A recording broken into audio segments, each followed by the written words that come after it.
नबी करीम अलैहिस्सलाम नमाज पढ़ा रहे थे। जोहर की नमाज थी या असर की नमाज थी। सही मुस्लिम में मौजूद है। हजरत अबू हुरैरा फरमाते हैं नमाज पढ़ाते पढ़ाते नबी पाक ने कदम आगे किया।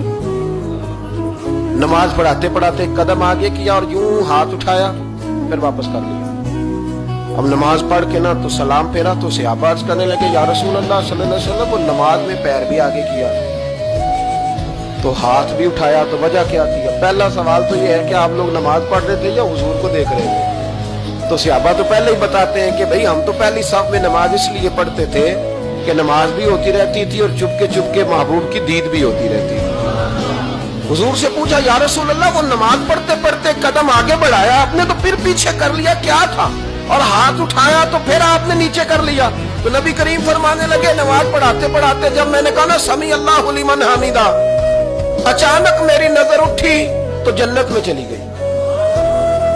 नजर उठी तो जन्नत में, तेरे लिए 2-4 कदम अर्श बरी है।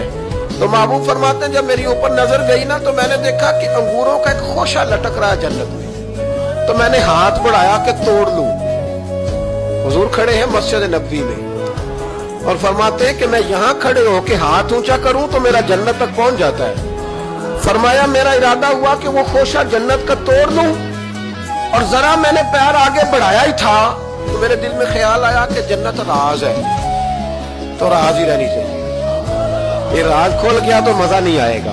तो मैंने फिर वो हाथ वापस कर लिया। सहाबा कहते हैं जब नबी करीम ने ये बयान किया तो हमारे चेहरे ने तजस्सुस से खेल उठे। तजस्सुस से हम कोई बात और भी सुनना चाहते थे। तो महबूब फरमाने लगे अगर मैं वो खोशा तोड़ के ले आता और तुम्हें दे देता तुम कयामत तक भी खाते रहते तो तुमसे खत्म नहीं होना था।